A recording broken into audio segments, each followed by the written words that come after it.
I waited till my mom went out for groceries, then snuck into her room. I'm just borrowing.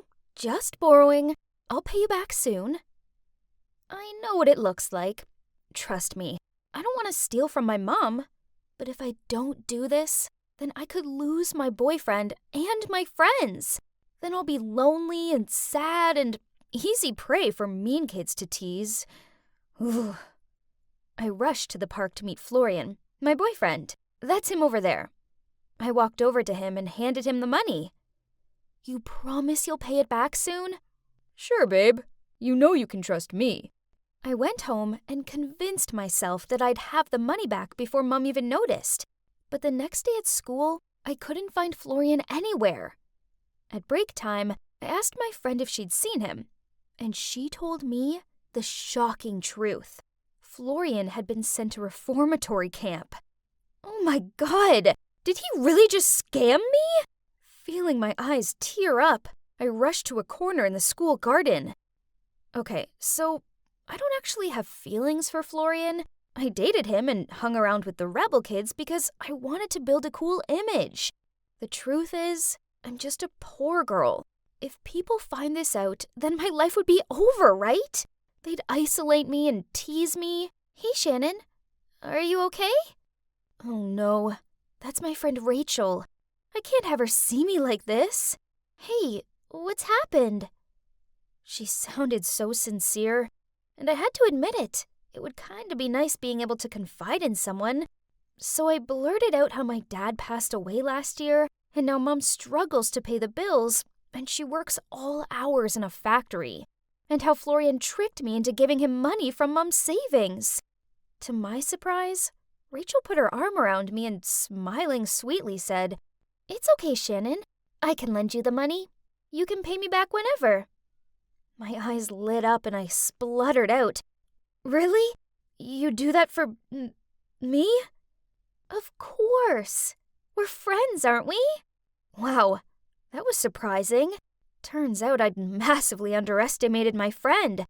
I thought she would tease me if she knew the truth, but instead, she actually sympathized with me and tried to help me.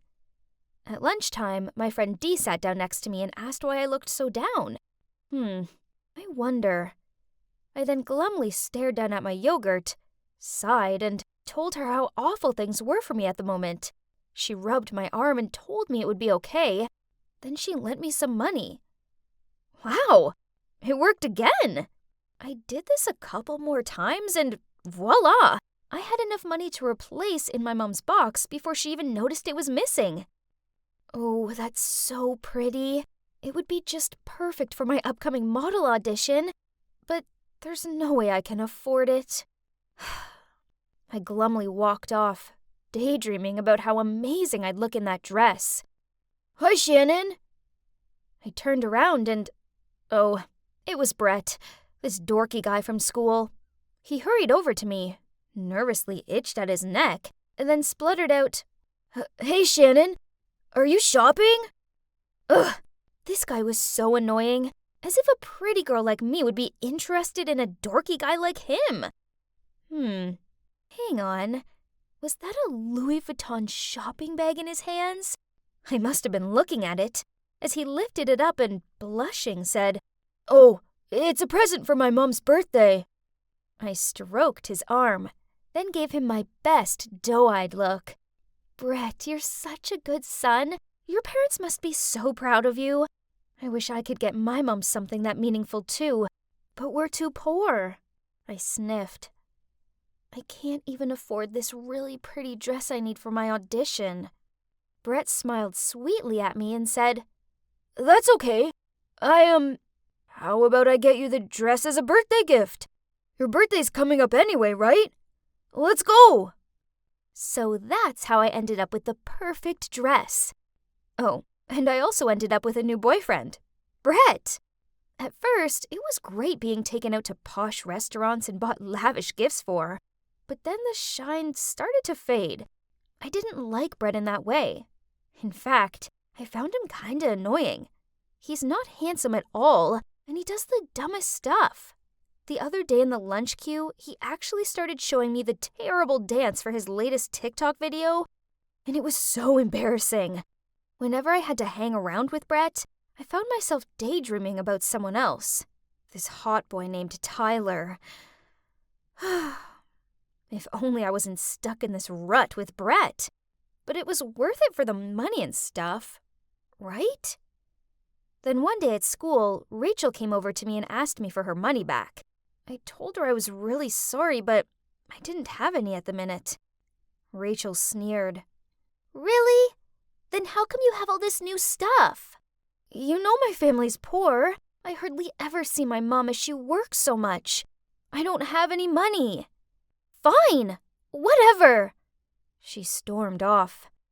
Rachel must have spoken to the others about this, as when I was with Brett next to the lockers, they came over to me and all started asking for their money back. I tried explaining to them that I didn't have any money, but one of them snorted. Yeah, right. You've had us all fooled with your sob story. Watch out, Brett. She'll do the same to you too. Then they walked off.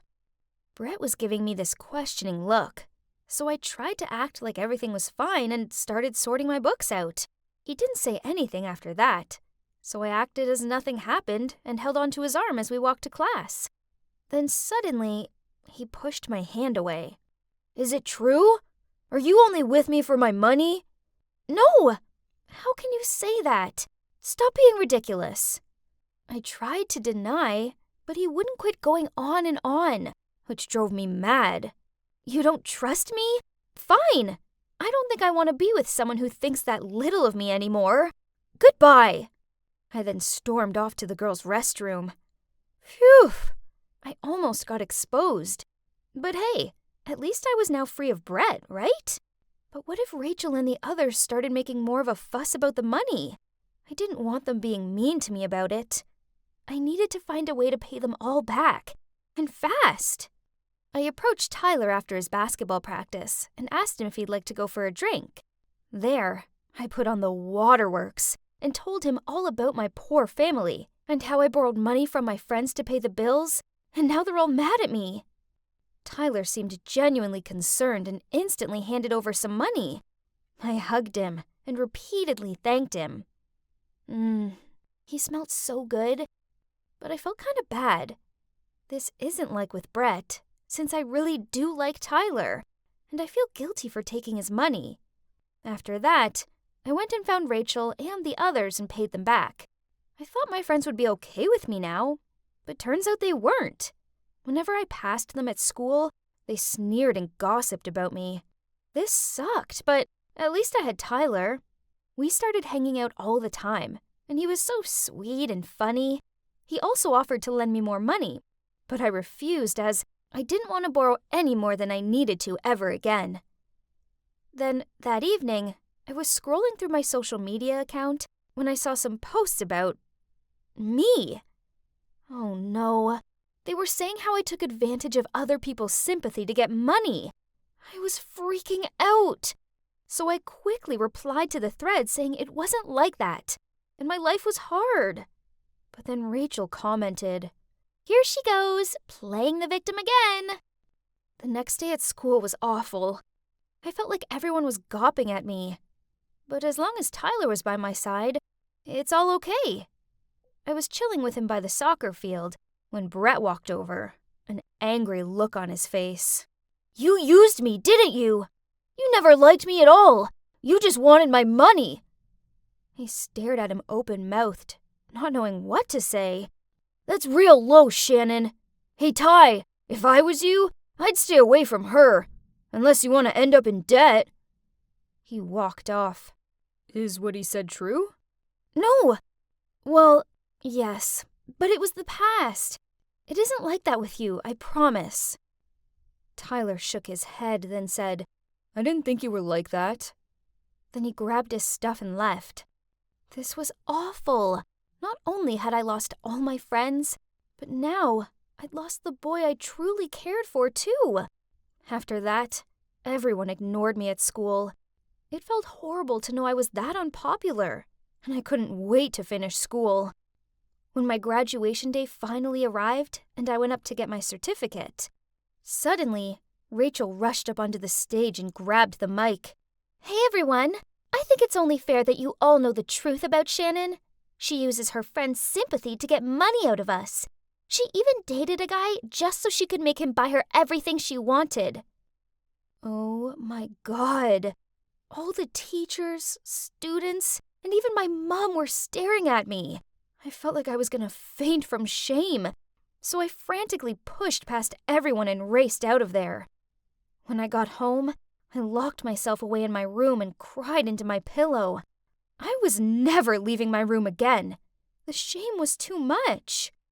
A little later, my mom knocked on my door. Then she came into my room and perched on the edge of my bed.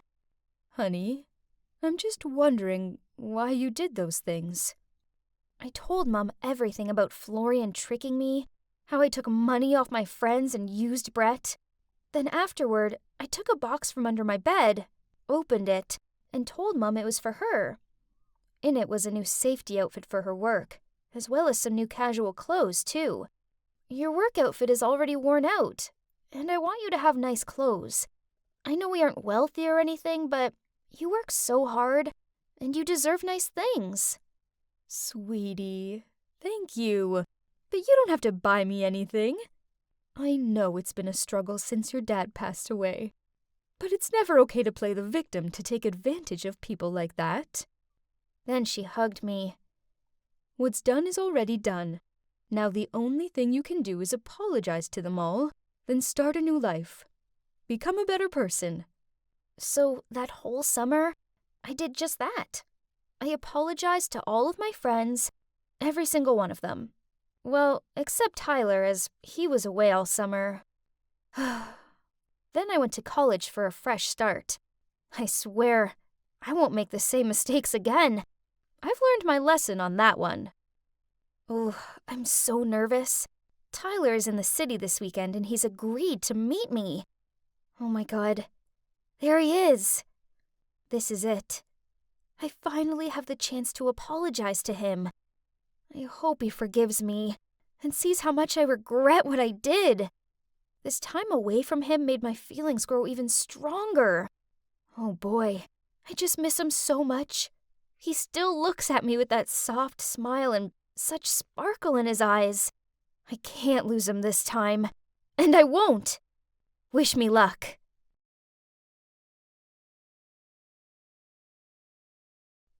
Ugh, look at them flirting. What an eyesore. But don't get it wrong. Trust me, this is no happy family. That woman there isn't my mom. She's Rochelle, our housemaid. I repeat, housemaid. But it looks like she has her sights set on becoming my stepmom. Ugh. We only hired her because after my mom passed away, Dad and I struggled to deal with our grief, and our clumsiness as well, so tidying the house didn't take priority. I suppose Rochelle was an okay maid. Can't deny that she's a good cleaner, and her cooking is tasty. However, recently, I've noticed that she always cooks Dad's favorite meals. Also, they laugh and flirt and constantly give each other these gooey-eyed looks. Yuck! Today, she even took out her handkerchief and attentively wiped my dad's sweaty forehead. Who does she think she is? She definitely wanted to hypnotize Dad. If she thought she'd have a slot in this house, she was totally wrong. I needed to do something about this. I had to talk to Dad right away. Dad, Mom didn't pass away that long ago, but it looks like you've already lined up her replacement. Didn't you hurt Mom enough by reconnecting with your ex right before she died? What do you mean replacement? Brittany, you're being childish and unreasonable.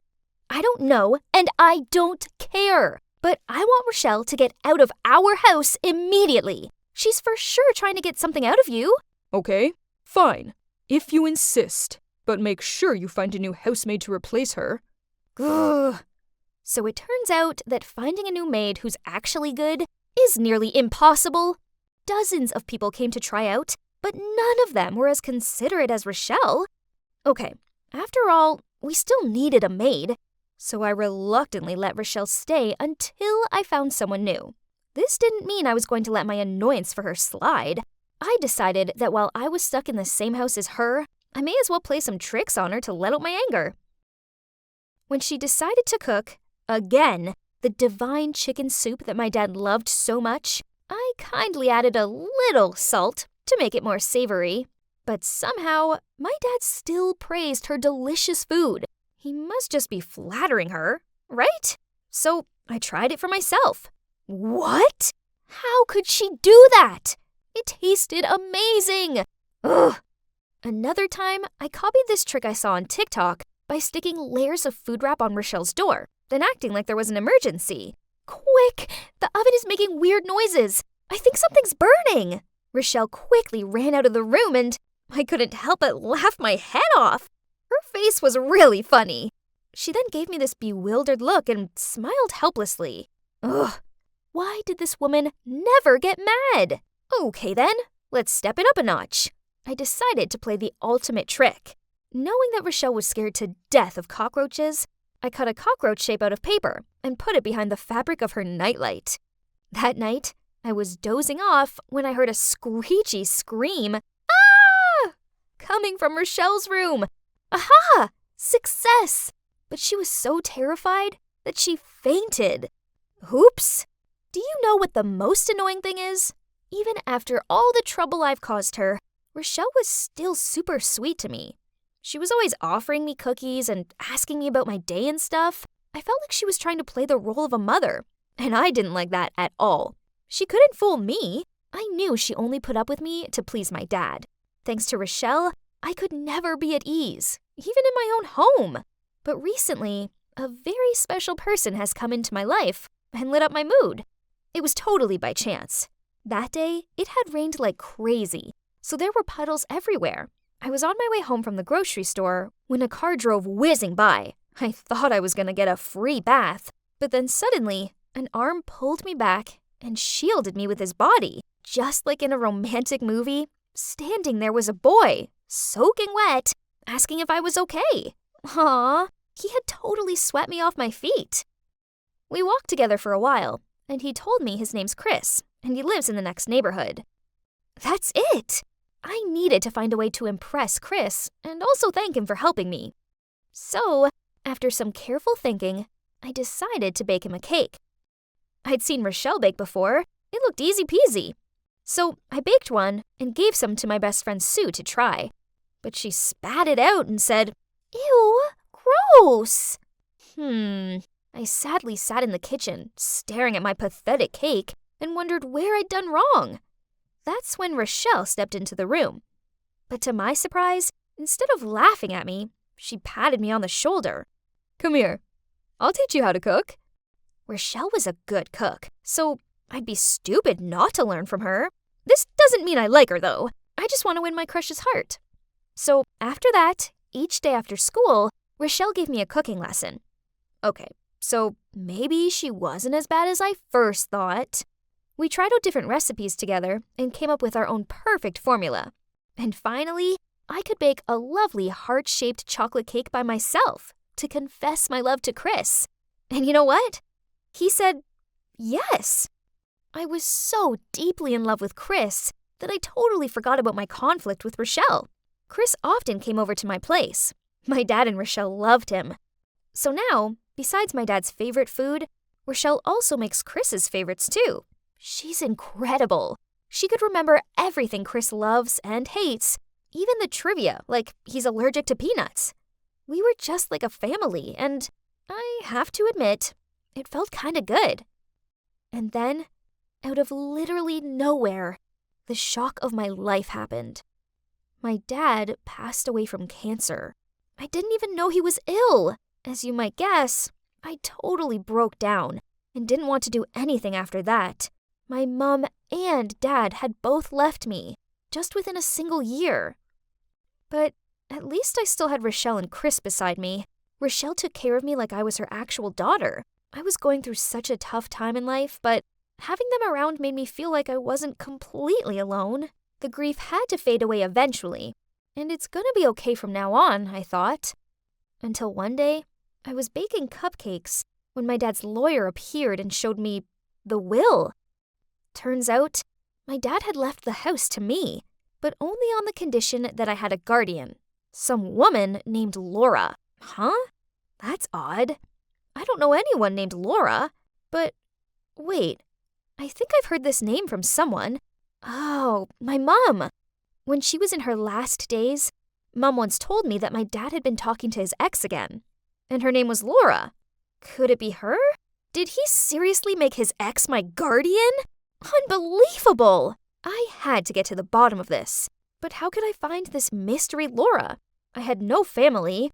Well, besides my Uncle Colin, who was living in France. So I contacted him and told him everything. He flew back at once, and although I hadn't seen him in years, I couldn't hold back my emotions and ended up sobbing on his shoulder. And then he told me the horrible truth. Laura is none other than the woman who had just walked through the door. It was Rochelle, the woman who had been living in my house. I couldn't believe my ears. What on earth is going on? So Rochelle moving in was no coincidence? My dad sneakily snuck her in as a maid so they could be together? My pain and disappointment were overwhelming, but I had to calm down so I could think rationally. I knew I needed to be smart and outplay Rochelle at her own game. Since then, I started watching Rochelle and noticed something strange. Rochelle and Chris were a bit too close and intimate. I often saw them whispering to each other when they thought I wasn't looking. What did this mean? Could it be that Rochelle was trying to coax my boyfriend into one of her dark schemes? Or, worse still, was the guy I loved cheating on me with an older woman? My suspicions deepened. When a few days later, Chris told me he was sick, so I had to take the school bus for a couple of days. And Rochelle also asked me for a few days off. Could it just be coincidence? I didn't think so. So I decided to be a detective for once. Right after Rochelle left, I started following her. And with no surprise, she went to my boyfriend's house. Hi, Mom. Excuse me? Mom? She's his mom? So that means she not only flirted with my father, but also planted her son to distract me to take over my family's property? I trusted them. How could they be so cruel? Suddenly, I remembered a detail that I didn't notice until now. After eating the food she'd cooked, for some reason, my father became weaker and weaker and eventually passed away. Did she poison him? If that's the case, then she really is a poisonous snake in human disguise. I immediately broke up with Chris and fired Rochelle, then went home and told Uncle Colin everything. At least I had him on my side. Now what we need to do is refute her custody of the property. I'll take care of everything, and you just have to do what I say. Then, Uncle Colin helped me prepare a lawsuit against Rochelle and her son for fraud. Those two will pay the price for what they did to my father and me. Oh, but the thing is, now Rochelle didn't live here. It felt so empty. I was so angry with her, but I also found myself missing her too. I loved and trusted her. And Chris too. And feelings like that don't just vanish overnight, but when I was still thinking about it, there was the lawyer. Again! And he was accompanied by Uncle Colin. What's happening now? Miss Brittany Jensen hereby transfers the entire estate of 25 Oakwell House to Mr. Colin Jensen, as signed by both parties. Huh? Signed? When did I sign that? I snatched the paper and shouted, "Scam! I never saw this paper! Uncle, what is this? Please say something." I don't know. Just follow the legal documents. No. So Uncle Colin was just pretending to care, when really he just wanted to trick me into signing over my house? Oh God. Thinking about it, it must have been that day. The day where he gave me a bunch of papers to sign, claiming that they were about me suing Rochelle and Chris. OMG, the lying con! At the time, I'd been so upset that I only skimmed the first page without looking at the following ones. I was too careless. From tomorrow, Miss Brittany Jensen will have to return all assets to Mr. Colin Jensen. You have 24 hours to prepare. I tried shouting at my uncle, and then I tried reasoning with him, but he didn't care. He just smirked at me and told me that he was just taking what was rightfully his. Ugh, what a vile man. So now, I have nothing left. I was kicked out of my own house and deceived by my own uncle. I don't know why I accidentally passed Chris's house just as he opened the door to take a delivery, and Our eyes met. I turned and started to run away, but Chris caught up with me and grabbed my hand. Even after the awful way I treated them both, Rochelle and Chris still invited me inside and made me dinner. I ashamedly told them what happened. Then Rochelle told me everything. It turns out that my father found out that he had cancer a while ago, but he didn't tell me because he saw how upset I was after losing Mom, and he was afraid I would worry too much.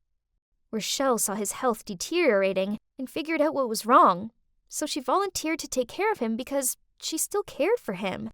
But as a friend, nothing more. As for the will, my dad understood Uncle Colin all too well and didn't trust him, so he gave custody to Rochelle. But unexpectedly, in the end, I still stupidly fell into his trap. As for Chris, I really didn't know you two knew each other until you brought him home. But at that time, I didn't want to confess I was his mother and affect your relationship. I'm sorry, Brittany. Britt, please stay here with me and Mom. We'll get through this tough time together, okay? That's right, darling. No matter what, we'll never abandon you. I'm sorry. I misunderstood you both. It's okay. Everything will be fine from now on. You'll never have to do this alone. Yeah, every dog has its day. This is totally not wrong. My life is nothing like my previous wealthy one, but I have something that my conniving, vulturous uncle doesn't have, and that's people who love and care about me. What my uncle did was wrong, and Rochelle and Chris are helping me to make a legal case against him. As for now, well, I still haven't given up on my passion for cooking, and still practice with my master every day.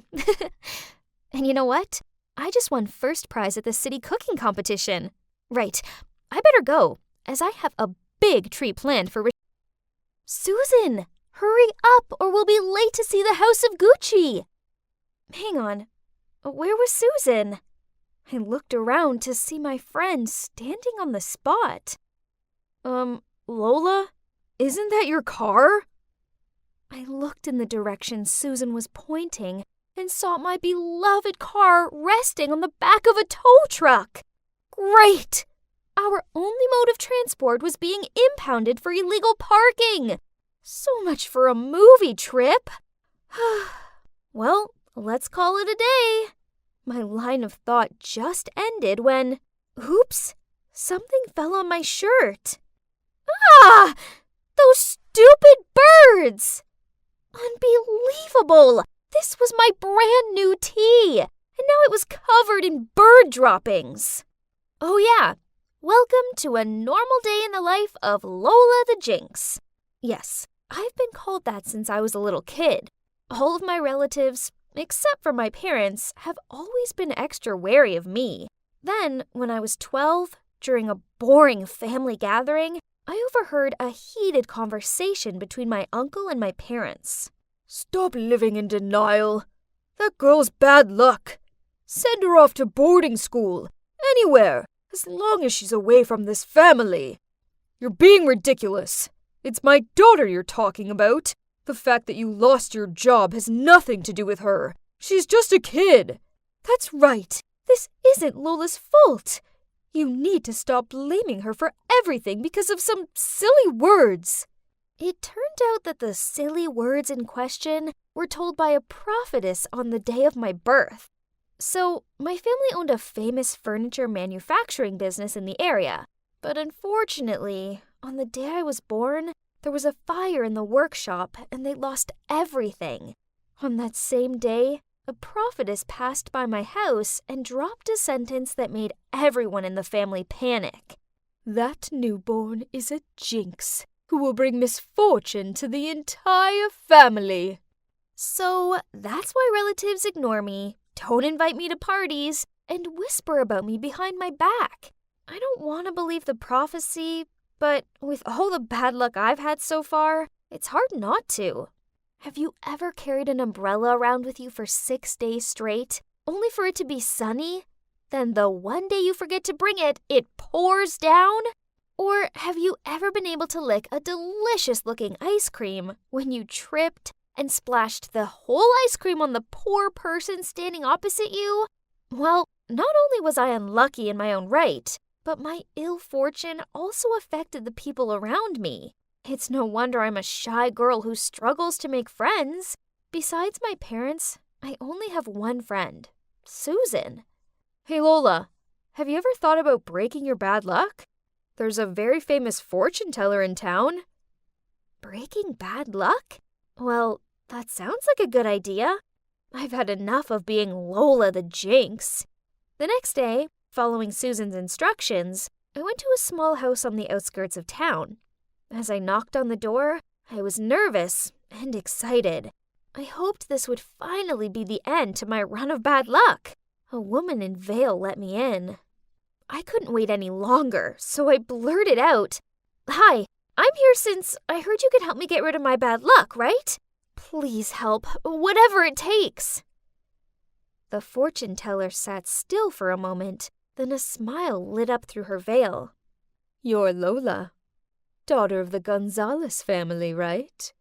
I was stunned. Whoa, she was good at her job. I mean, I hadn't even introduced myself yet. "Of course, I already knew that you'd come here. But it would be difficult for me to eliminate your misfortune. There's only one person in the world who can undo your jinx. They will bear all the bad luck for you, and even bring you good luck at the same time." Is that so? But who could that be in this whole wide world? I blurted out. The fortune teller smiled and said that if I wanted further clues, that would cost me a few more bucks. Oh well, I've already come this far, so it's worth spending the rest of my monthly allowance to know who my mystery savior was, right? Then she pulled out this drawstring bag and shook it. She told me to draw an item. Oh, it was a small tile with a single letter on it. A. Well, well, well. Interesting. A person whose name starts with an A. Fear not, Lola. The universe will signal you to find that very person. I then went home and couldn't stop searching my mind for people I know with A names. Let's see. The most potential person was Ariel, a classmate of mine who was super lucky in everything.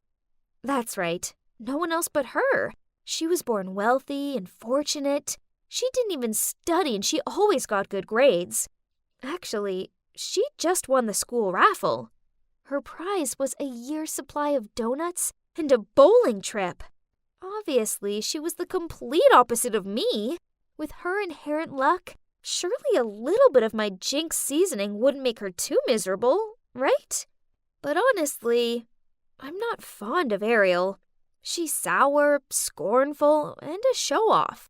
Still, dear Lola, anything was possible if you wanted to end your bad luck. So I was determined that from tomorrow, I would make her my best friend.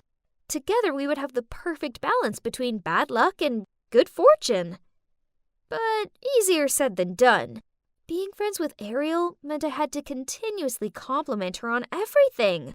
Her new shoes, high grades, choice of lipstick color. Ugh. She also made me go and queue up to get her lunch. Someone like me struggled to carry my own lunch without tripping, let alone two. But the weird thing was, I didn't fall over. Actually, ever since I started hanging out with Ariel, I couldn't recall anything bad happening. With my newfound luck, I started opening up to some of my other classmates. And you won't believe it, an unlucky girl like me even won 2 tickets to the opening of a new water park. So I decided to share one with Ariel. To be fair, it was her luck that got me those tickets, right? But, uh-oh, hang on. Was that Ariel tottering out of the changing rooms in her stiletto heels? What an idiot!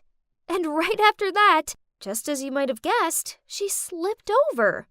But to my horror, she also frantically grabbed onto my arm to take me down with her. But wait, why didn't I feel any pain? Oh, was I dreaming? Did this handsome guy just save me? As for Princess Ariel, she broke a tiny fingernail, so she just stormed off sulking. never mind, as I had a new companion, my super cute hero, Anthony. Since then, Anthony and I talk to each other every day, and just like that, we officially became a couple. Honestly, who would have imagined that Lola the Jinx would one day have a very wonderful boyfriend like Anthony? Maybe my luck had finally changed. Yay! So the prophecy was fulfilled. Ariel was the one who brought me luck. But actually, thinking about it, Ariel didn't seem to be having any bad luck at all in the meantime. Well, apart from the fingernail incident, but in that instance, she was lucky she didn't sprain her ankle or anything. Perhaps we were all riding on the good luck train, for once. But there's still one thing I can't understand. Honey, why were you so late today? Sorry, babe. On the way here, I got a flat tire. Twice. Yeah, you see, my boyfriend sure had been having a lot of bad luck lately. But wait, Anthony also has a name that began with the letter A. Could it be that it was Anthony who bore my bad luck? Not Ariel? Oh no, this couldn't be happening! Then, over the next few weeks, my suspicions were confirmed. Anthony lost his phone. He misplaced his assignment, picked up the wrong dog from the vet's, and even managed to walk into his mom's brand new, expensive vase. Smash! I could continue to be a jinx, but I didn't want any of my loved ones to endure this fatigue for me. Instead, I needed to find a way to help Anthony get out of this for good. Maybe he could befriend someone super lucky. Then this would reverse his bad luck. With this plan in mind, I planned a picnic for us both, then invited the luckiest person I knew along too, Ariel. At first, it seemed to be going really well. It wasn't raining, and there weren't ants in our sandwiches. But then I noticed Ariel giggle and twizzle with her hair as she looked at Anthony. Oh no, Ariel had a crush on my boyfriend. The problem was, the more I saw them together, happy and bad luck free, the more I concluded that Anthony was better off without me. So I started ignoring his calls and messages and purposely avoided the places I knew he would be. All was going well until he showed up outside my school. Ugh! Lola, why are you ignoring me? What did I do wrong? I pretended not to hear anything and kept walking, but he ran after and caught me by my wrist. So I yelled at him, "Nothing! You're perfect! That's why I stopped talking to you. I'm a jinx, and you deserve better." He gave me a confused look, so I explained all about how bad luck had a way of following me and the people I was closest to, and that's why I had set up a date for him and Ariel. You're such a fool. Are you seriously ready to throw away what we have because of some stupid prophecy? Plus, I'm not an object for you to just give away to whoever you want. Then he stormed off. This was awful. Now I'd gone and lost my amazing, sweet, caring boyfriend, and I only had myself to blame. Later that night, Mom walked into the living room and saw me slumped on the couch crying. She asked me what was wrong, and I blubbered out all about my bad luck, the fortune teller, and how I lost my boyfriend because of it. I think it's time I visited this fortune teller. It might be the prophetess from the day you were born. I didn't see her back then as I was in the hospital with you. If it really is her, I'm longing to know why she decided to put so much stress on our family with her ludicrous words. The next day, Mom and I went to the fortune teller's place. Mommy yanked the veil off her face and stared at her in shock. Turns out they went to school together. And back then, this woman was jealous of my mom's luck. A jealousy she never got past. So she tried to sabotage her by telling those ridiculous prophecies to not only me, but the rest of our family. Thinking about it, throughout my childhood, my relatives treated me like a bad luck charm. So that's how I acted. I alienated myself, acted insecure, and had no confidence. Maybe it was my negative energy that was making me unlucky, not some dumb prophecy. So, what happened next? Well, Mom made sure the whole town found out about what a fraud the fortune teller is. She wrote a public apology to us and paid us compensation. As for me, I decided it was time to make my own luck. So, I went round to Anthony's and handed him 2 tickets for the water park. And I apologized for all my superstitious nonsense. He seemed to appreciate the gesture, and he forgave me. So we're back together. Yay! From now on, it's only positive vibes, happy thoughts, and grasping life's opportunities. The most important thing I've learned is that if you see life as beautiful, it'll always be beautiful to you in return.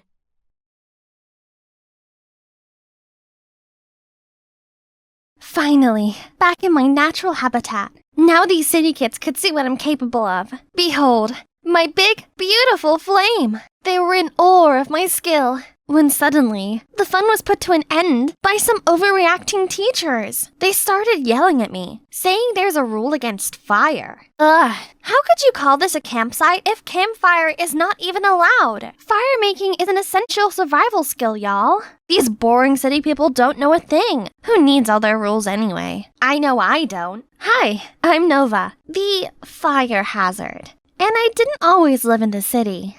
I spent the first 14 years of my life on the road. Our family used to travel the country in our RV. We never stayed any place more than a couple of months. We foraged for food and slept under the stars. But my world was flipped upside down when my parents decided to divorce. My mom wanted to settle down, and my dad would continue life on the road. I begged to go with Dad, but Mom had custody of me. I'd love to stay with you, my little birdie, but I have to go. No cage can hold me for too long. At that moment, I promised myself I would break free and spread my wings too.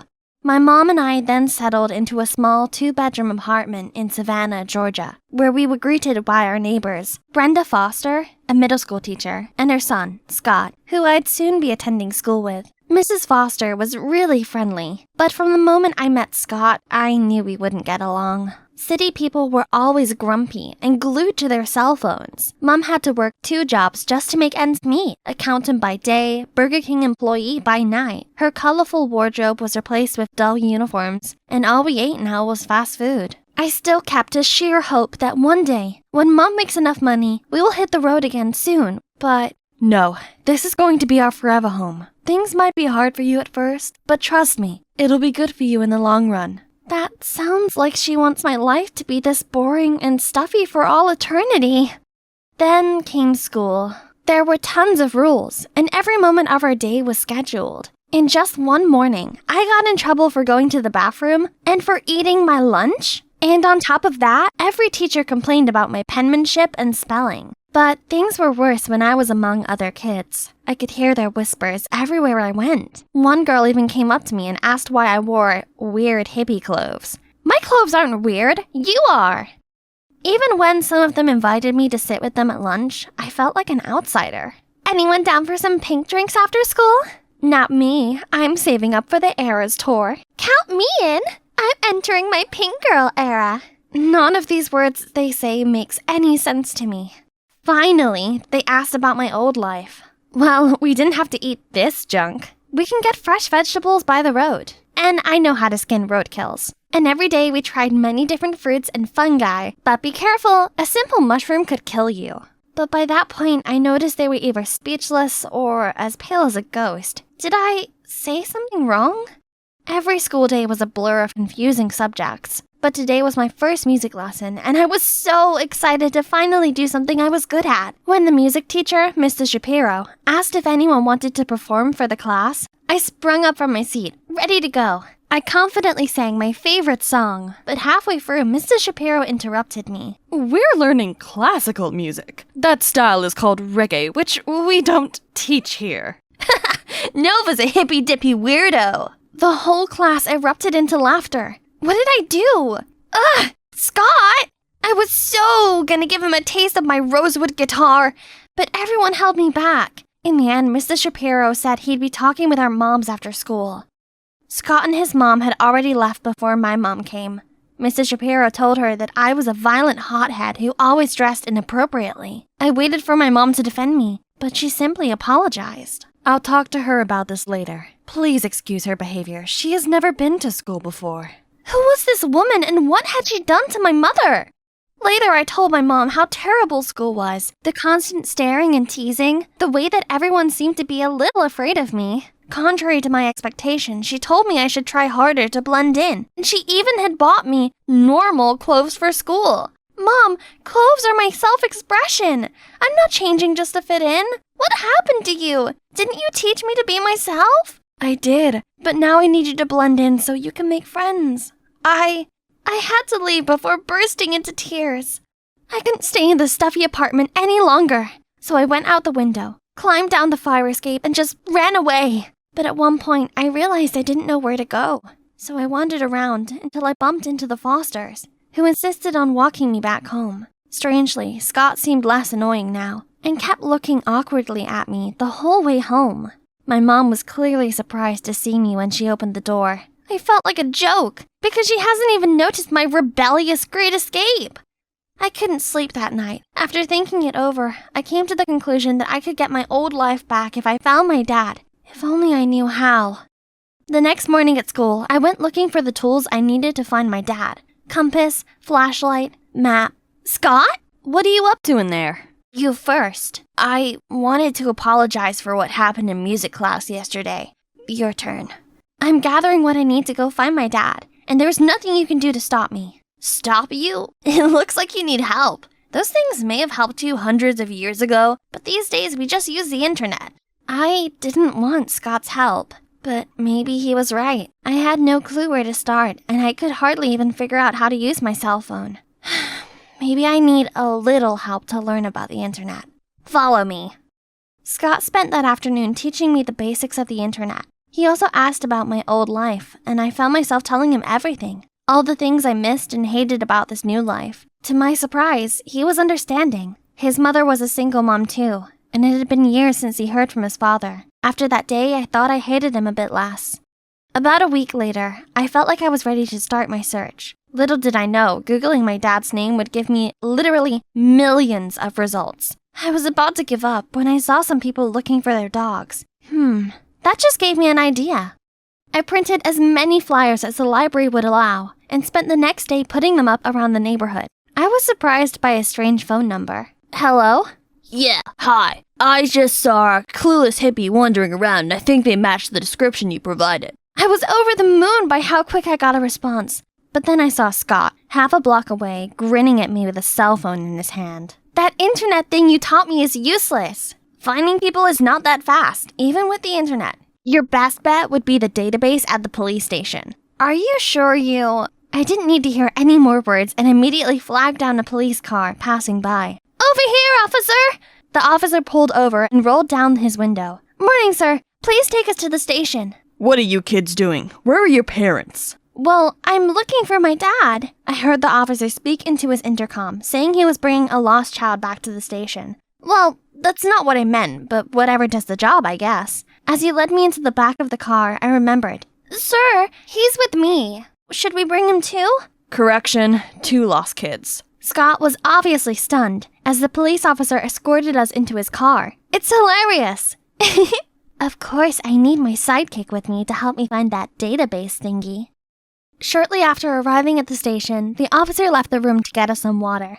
As soon as the door closed behind him, I sprung into action. I had to look in every corner, but Scott wasn't helping. Come help me. Where could that database thingy be in this room? What? No, dummy. It's in here. Then he jumped to the computer and did some clicking. Type your dad's name here. Keep an eye out. In an instant, a file with my dad's info came up. I printed it out and sprinted home before the ink could dry. My heart was pounding as I dialed my dad's number. Hey, yo! Dad, it's so good to hear your voice. Who is this? It's me, Dad. Complete silence on the other end. Did I call the wrong number? It's me? Nova? Nova! Glad to hear from you. Guess what, kid? I've been up to all kinds of adventures. Then he talked to me about his amazing trips that I would have loved to be on. Then I asked where he was so I could go find him. I live in the moment, my little birdie. I go where the road takes me. Please, Dad, let me tag along. Okay, meet me at the exit of the interstate at 10 p.m. tomorrow. He ended the call before I could say anything else. I felt the sudden urge to cry for some reason. They must be happy tears. I was finally seeing my dad again. But how could I get there? Maybe my sidekick Scott could help me. If he had made it back from the police station. Oopsies! I ran to Scott's apartment, and to my surprise, he answered the door. Hey, how did you get home? Once I explained to the officer that you were just a little eccentric, he let me go. I'm sorry I left you there. I wasn't really thinking. Oh, I spoke to my dad, and he's picking me up tomorrow night. So I need your help to get to the highway. The highway? What kind of parent asks his 14-year-old to meet him at the highway at night? Did he even ask you how you were doing? Or your mom? He clearly doesn't care at all. Wait, yeah, he really didn't ask. But Dad probably was just busy. We can talk all about it tomorrow when we meet anyway. How dare Scott think ill of him? What do you know about my dad? He's a free spirit, and I should be traveling with him. Life's all about being spontaneous. My mom doesn't even understand it anymore, so I don't expect you to. But if you don't want to help me, fine. I'll figure it out myself. Then I stormed off. The night after, I was struggling with Google Maps. My phone was suddenly snatched out of my hand. I'll take you there. You might get lost if you go alone. I was still a little upset about yesterday, but that was nice of him. Plus, Scott was right. I would get lost on my own. We arrived early and waited. The hours dragged by, so I called Dad several times but no answer. When I saw it was past 11 p.m., my call finally came through. Oh man, you were there now? Our bus passed Savannah a while ago. We're having a grand party. You should see. Oh, well, maybe we'll cross paths again soon. Bye, little birdie. He hung up right away. I noticed Scott watched me for a reaction, but I couldn't hold it in and burst into tears. Scott got us on the bus to go home. I was sobbing the entire way and couldn't talk through all the tears. Eventually, Scott spoke up. When my parents divorced, I spent a lot of time being mad at my mom too. I couldn't understand why she didn't make my dad stay. But she did try to, right? Nope, she just accepted it. And I eventually realized that she wasn't weak like I had thought. She chose to stay to make sure my life was normal. Leaving would have been easy. And what she did, keeping the lights on, actually took a lot more strength. What Scott said sounded surprisingly mature. After that, we sat in silence for a while. I understood what Scott was saying, but I didn't think it applied to my case. My mom was just not the person she used to be. We arrived home very late. Before we parted, Scott said, "Why don't you ask your mom why she decided to settle down here? Kids don't always understand why parents do certain things. Maybe you should hear her out." I nodded and took a deep breath before opening the door. My mom was on the phone with the cops, and as soon as she saw me, she ran to give me the biggest hug I had gotten in a long time. She asked me where I'd been, and I told her everything. How I tried to find Dad, how he stood me up, and things Scott said earlier. She listened to me attentively, then said what Dad did was terrible, but not exactly out of character. You know how we stopped by a town from time to time? Working temporary jobs like waiting tables and washing cars, right? What you didn't know is that your father always messed up and got fired a few days after he started. So we decided that he'd look after you while I worked. I didn't realize how hard Mom had always been working while me and Dad were just carelessly having fun. Then I asked why she chose that life in the first place. When I met him, I was working a 9-to-5 job that I hated, while your dad was all about, the world is a book, traveling makes you a storyteller. Of course, that sounded fascinating, so I quit my job and set myself free on the RV we bought. But why did you decide to settle down after all these years? After having you, I realized our wandering life wasn't a good environment for a kid. I was worried you'd have a hard time once you got older, especially because your dad wasn't being helpful and was only being a bad example for you. Besides, homeschooling is difficult. We aren't teachers. You deserve to grow up in a stable home, have friends your age, and create deep connections with them. I got you two, and people we met from all over the country. That's not enough, honey. I thought I should give you a normal life while you're still young. You'll be better prepared to make your own decisions later as an adult. It was unfair to you, because you didn't choose that life. We did. The resentment I had towards my mom melted away. In its place was a profound gratitude for all that she sacrificed. I wasn't good with words, so I told her that the best way I could. Do you miss our old life? Well, yes, but for now, you're my #1 priority. After the hurt's gone, it was time to heal. I tried to focus on my lessons and learn the rules. My mom even helped me pick out clothes that were more appropriate for school, but still felt like me. I tried my best to enjoy the same movies as other kids and learned to play their favorite songs on my guitar. Soon enough, they became my new friends. I continued to grow even closer to Scott, my friend and partner in crime, from the start. Still, my mom and I agreed that we shouldn't totally abandon our love for travel, and she promised that we would plan a few big road trips every year, starting this summer. I can hardly wait for our trip to Niagara Falls with Mrs. Foster and Scott. It was the middle of the night, when flickering lights and clattering sounds awoke me from the most wonderful dream. Through bleary eyes, I saw my frantic parents peering over me. Sweetie, you have to leave England right now. We've received a death threat. Death threat? What happened? Hurry up and pack your things. We don't have much time. But where am I going? And what about you guys? To the US. For now, Elise, you go by the name Chloe Stewarts. Remember, if anyone asks, you don't have anything to do with this family. At least arrange a comfy place for her, will you? Sweetie, I know this is hard, but we'll get you back as soon as this is sorted out, okay? Seeing Mum and Dad this worried, I tried to keep calm. I told them I'd be fine, and quickly left for the flight. I felt so unsettled about all of this. What would America hold for me? So here I am at Phillips Academy, and I'll be staying in that room. Hopefully, I'll be safe here for the time being. I couldn't stop thinking about what Mum and Dad had said. Who'd want to harm us? Dad owns one of the largest real estate firms in the UK, but he's a fair man who, as far as I'm aware, didn't have any enemies. This is all so crazy. I needed some fresh air. But there was a white shadow dangling outside that reads, Get out! Suddenly, a strong wind blew, making me step back and trip over a skull! Why is this here? Then the whole room echoed with this horror movie-like sound. My head was spinning when I spotted something. Ha! These tricks can't scare Elise the Fearless. I was about to destroy this thing when... Hey, stop! Who are you? Who are you? This is my bedroom. What are you doing in here? This room is not just for anyone. Who are your parents? I was still trying to steer away from his suspecting gaze when someone knocked on the door. It was a girl named Rita, sent by the school to help me out. She went on and on about the school regulations and boarding rules, but all I could think about was that boy. Any questions? Oh, not quite. I mean, the security here might be a little questionable.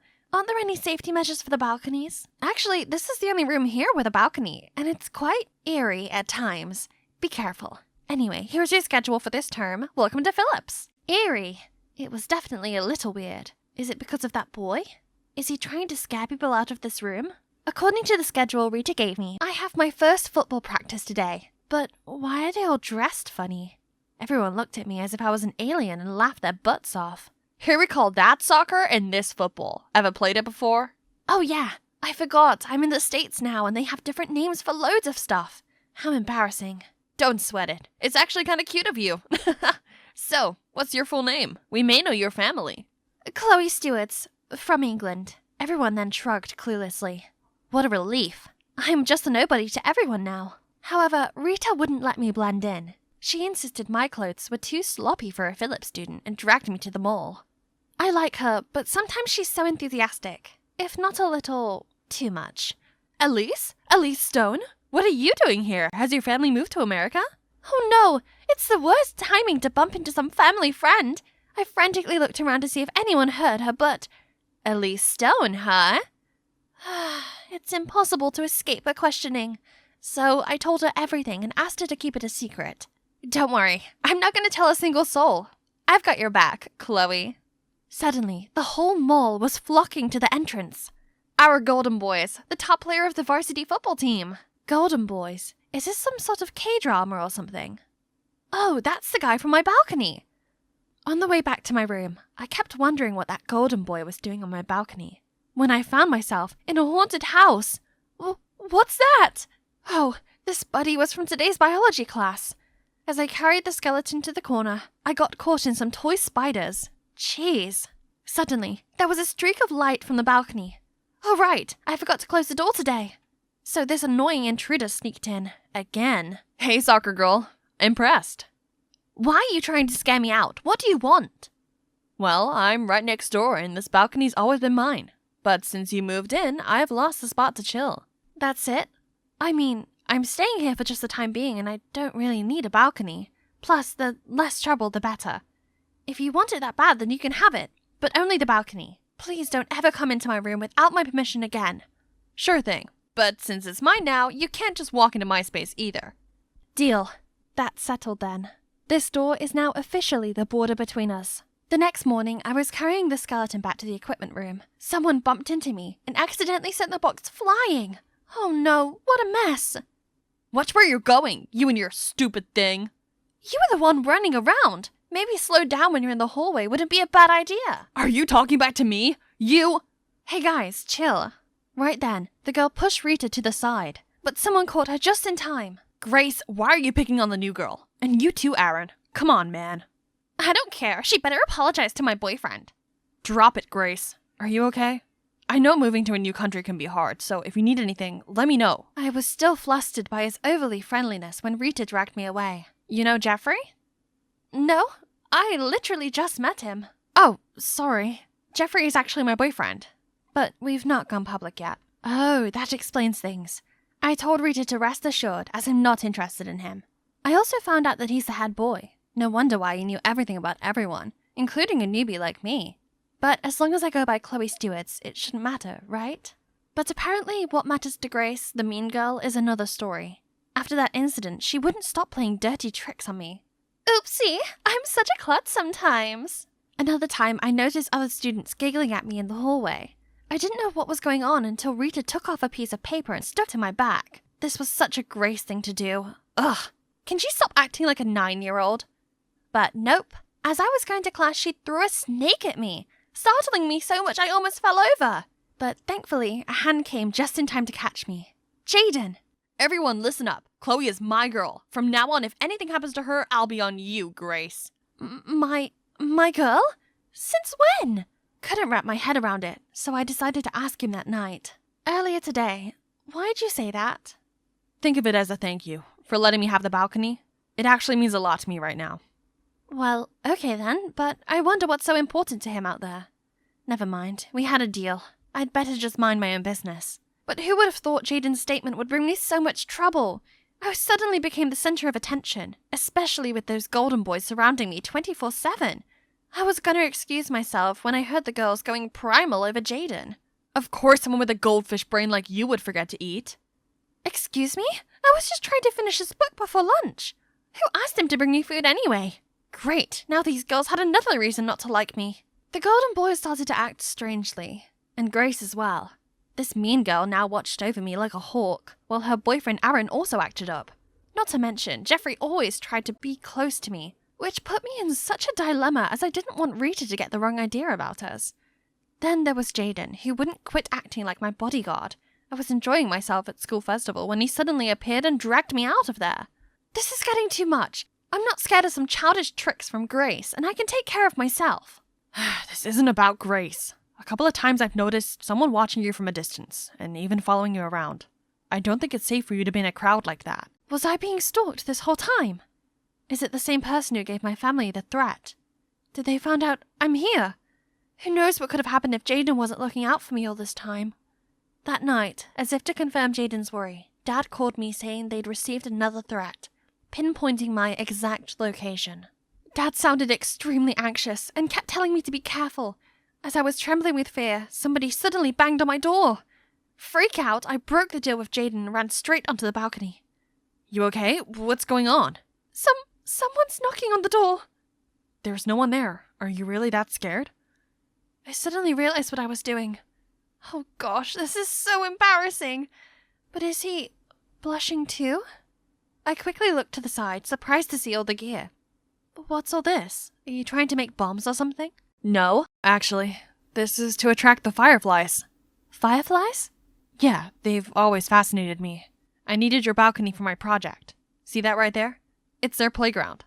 Plus, it's really airy out here. Then he leaned over to switch some knobs on the machine, and suddenly there was a swarm of fireflies lighting up the whole place. creating a beautiful fairy tale-like scenery. His secret about my balcony had finally come to light. Literally. I don't know what your secret is, but you need to stop being afraid. I'll find out who's behind this. His determination touched my heart, but I still can't help worrying about the mysterious door knocks. Who could it be? Since then, I stuck by Jaden. We were like SpongeBob and Patrick everywhere we went. Despite all the death stares I got from the girls, I finally understood why they were going crazy over him. He might seem a little kooky at first, but he's actually so caring and unique. Before the end of the term, the school organized this camping trip for us. I tried to make sure Jaden was always in sight for my own safety. It wasn't an easy hike, as more and more people dropped out except for Jaden, who didn't seem at all exhausted.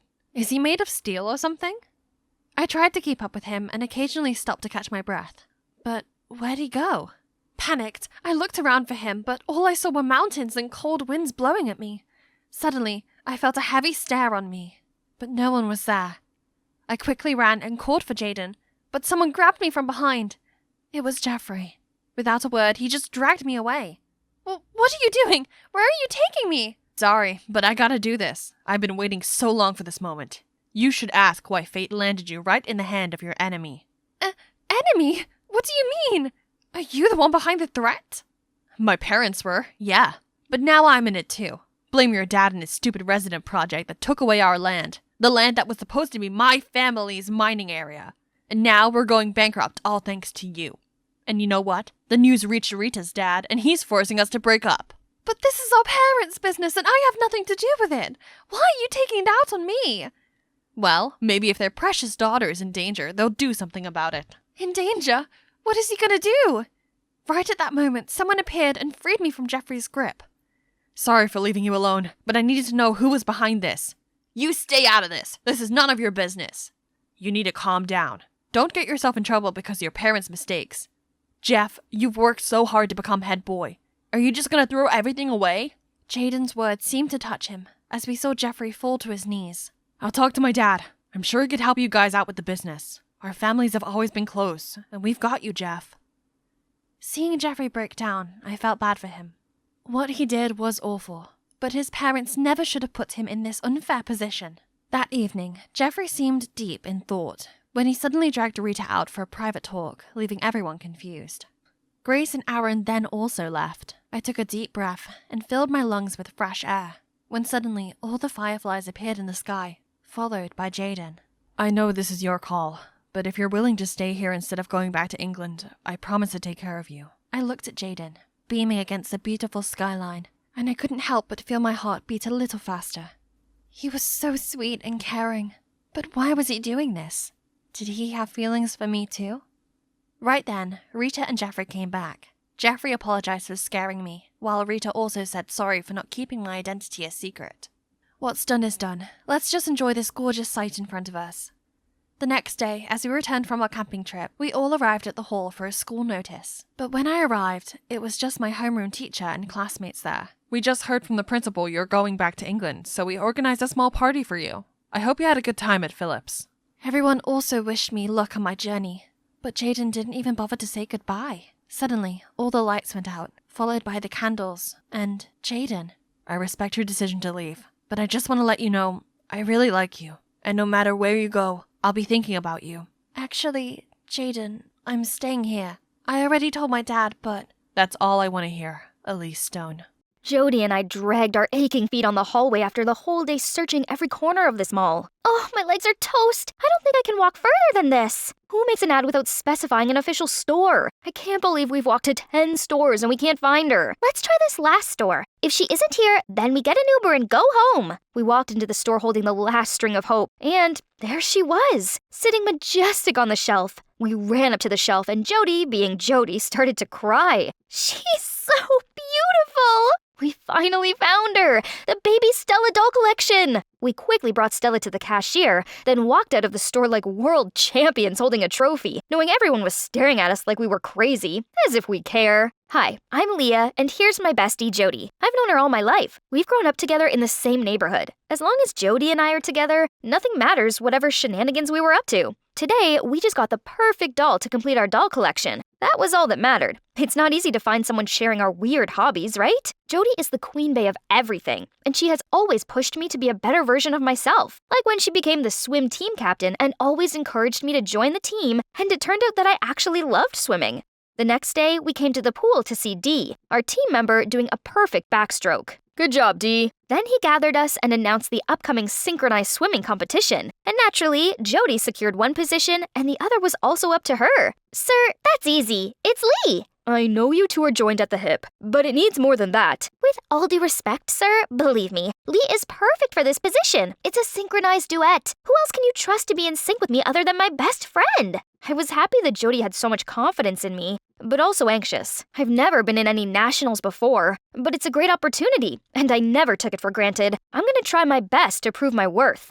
So, instead of joining Jody's family on a skiing trip, I stayed behind to practice in the town swimming pool in the summer. One day while resting, I suddenly felt water splash on me. Then I saw the most beautiful boy on earth. He was coming out of the pool, and it felt like the sun was radiating on his skin. I watched him climb up the lifeguard ladder and put on a name tag that read Evan. Okay, it seemed like I got my future husband's name. And now it's time to show what his wife was capable of. Then I showed off my best moves, but he barely looked at me. So I knew just what I needed to do. Help! Help!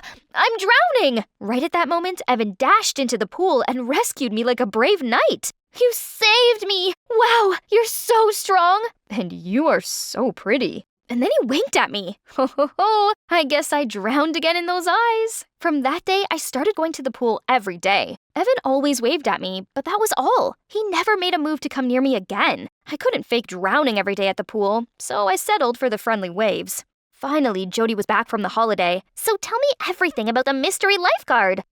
He was so gorgeous, but I'm not sure about him. He hasn't asked for my number yet. You should have walked up that ladder and said, "Hey, mister, do you like me or not? Because time is running out."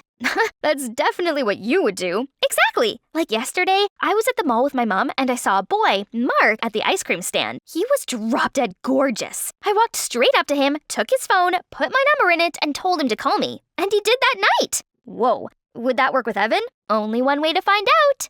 The next day, I mustered my courage and marched straight up to Evan. Hi, Lee, right? Yes. How are you doing? Good. Hey, let's go up the lifeguard's chair. There's shade there. He offered his hand to help me go up there. Actually, I wanted to talk to you sooner, but it's kinda super busy here the past few days. You know. Oh, that's it.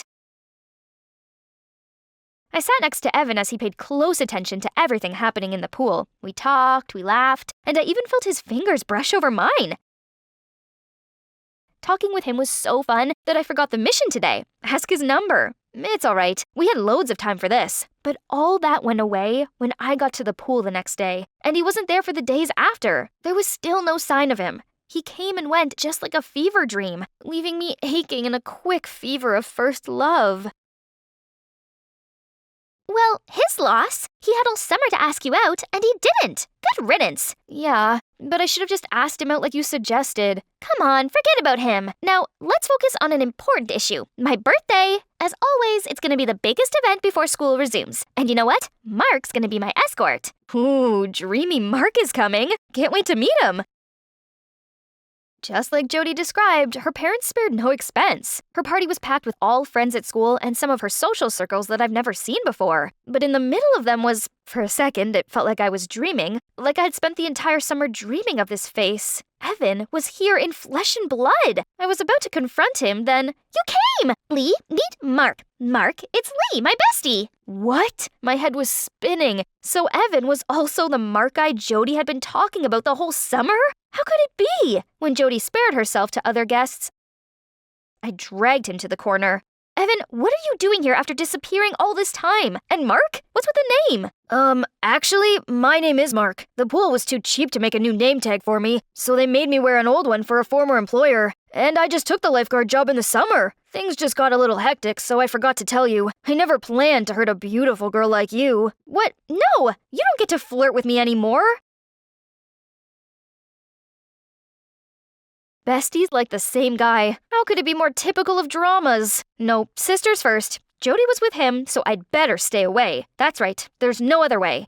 With the decision having been made, I tried to hold my aching heart to sleep. until the next day at school. I was grabbing things from my locker when someone startled me. Hey, Lee, it's great to see you again. Evan? Mark? Why are you here? I go here now. Now I could swim in your beautiful eyes every day. See you around, gorgeous. That's not good. Lee? What's going on? Why was Mark looking at you like that? Oh, screw. She saw that? That's it. It's better that she heard it from me and not from someone else. I took her to a quiet spot and explained everything to her. The look on her face was not reassuring. So, are you saying that Mark is Evan, the lifeguard? Then let's go to the pool to check. I already told you he doesn't work there anymore. We can ask Mark directly instead. Excuse me? Asking him? Sorry, I'm not like you to ask this kind of question. What does that mean? I just see you're making excuses to steal my boyfriend. Stop being Delulu. What? Talking about Delulu, Mark is not your boyfriend yet. Let's see who can win him. Challenge accepted, bestie. I couldn't believe in my ears. Jody had been thinking of me like that all this time? I came to school the next day to see Jody and her other friends marching in the hall. Mark, let this smile always on your face, 'cause when you smile, the whole world stops and stares for a while. Classic Jody. But flashy things don't shine. Then I approached them and faked being fainted to fall into Mark's embrace. And his gallant caught me before knowing what happened. Oh, you saved me again. How can I pay you back, my love? I could see the fire burning in Jody's eyes. At lunch, I went to the canteen with Mark. I could feel the distance of the time we're away. But it's nice to talk to Mark/Evan again. But Jody, out of nowhere, sat down beside him. Hi, Mark. And Lee? Watch out your food, Mark. Do you know one time she was so hungry that she stole her date's food while he was in the restroom? So, do you know, Judy used to devour the whole turkey on Thanksgiving? She just peed into the pool last week. You know that? Hey, it's just an accident. And you bought your mom's Gucci bag and blamed it on your brother.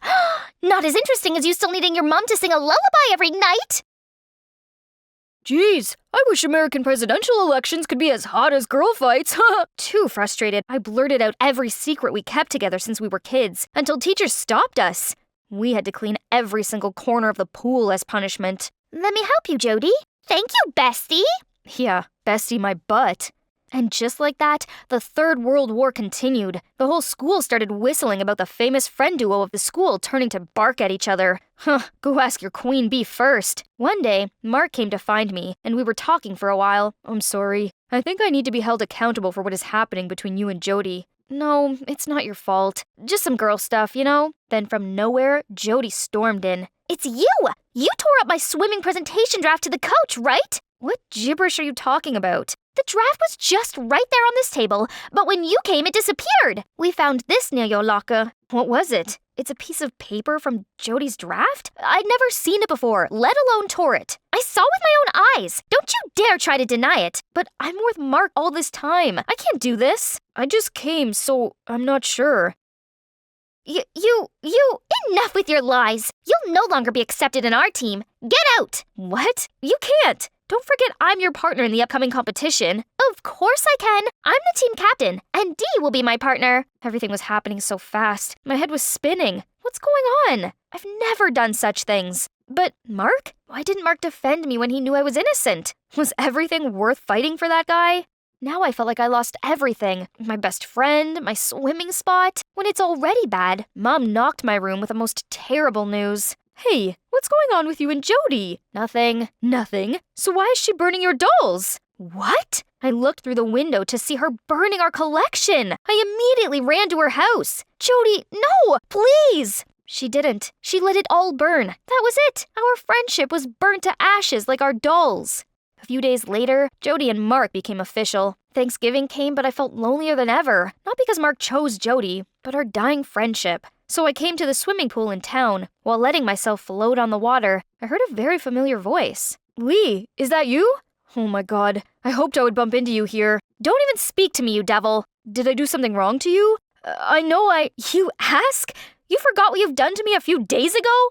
But I was in Switzerland until yesterday. Turns out he went to a military school in Switzerland and only returned home on holidays. And Mark was actually Evan's twin. So I'd been fooled all this time? The news hit me with the utmost shock. All the suppressed emotions were blurted out with the tears. Evan pulled me in his embrace and listened to every word. I'm sorry my brother must have been messing with you. I'll handle this, I promise. A few days later, Evan asked me to go to the cafe near school to talk about the truth he learned. We stepped inside to see Jody sitting here with her new boyfriend and new best friend. I was about to leave, but Evan pulled me back. Trust me, will you? Then he held my hands and walked me towards them. Upon seeing Evan, Jody couldn't hide her shock. Huh?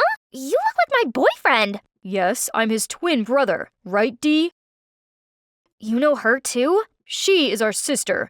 Well, half-sister. We have different last names. Then Evan told everything. But you know what was new? And here is your presentation, Jody. It's my sister who hid it, not Lee. I gave you the chance to come clean, but you refused it. I'm disappointed, Dee. But why blaming me? Because it's always been you. Jody will always choose you just because you're her best friend. How fair is it? I'm also a good swimmer, you know. So at Jody's birthday party, she overheard Mark talking with me. That's when an idea came to her. She asked Mark to help her cause a rift between me and Jody so that she would replace me to become Jody's partner in the swimming competition. So you ruined our friendship for this? Then Jody ran out of the cafeteria. It felt good that I'd been vindicated, but it hurt that breaking our friendship was so easy. The next few days were not getting any better. Jody was calling nonstop to apologize, but I wasn't ready to listen to her. One day I heard Jody and Mark talking. I apologized for everything. My sister wanted a spot on the team, so I just want to help. But I thought by doing that I could know what your feelings are if there's someone else like me, because from the beginning I already fall for you. I don't know what is real or not real anymore, Mark, but I can't forgive you. At least now. I'm sorry, but whatever happened between us is over. Things were messed up for Jody as well. The next day, I answered the door to see Evan, Mark, and Dee there. We apologize for what happened. We didn't think clear before doing that. I let jealousy take over me. I'm sorry for things going bad between you and Jody. It's no use being mad this time, at least. Everything was settled in some ways. I am really sorry about my messy family. Please, I heard enough sorry these days. So how about that? I should have done this long ago. Do you want to get ice cream together sometime? I thought you'd never ask. And, Lee, I have decided to leave the team. I can't be there after all of this. But how about Jody? I ran to the school gym, knowing the chaos that was going already. Look at this mess you girls have made. How are you supposed to join the competition without a partner? I'm sorry. When the coach left, she jumped into the water and let it take over her. So I joined her. Hey, I can be your partner. Lee? No, I don't deserve it. I was stupid. I burnt our dolls and I threw away our friendship. Yeah, you were pretty stupid. And you hurt me. But it's okay. I'm here because you need me. And regardless of anything, I'm always going to be there when you need me. I'm so sorry. It's okay. We both learned the lessons of being calm before saying anything regretful. And now, let's win this thing. Yes, with you, bestie, I can always win.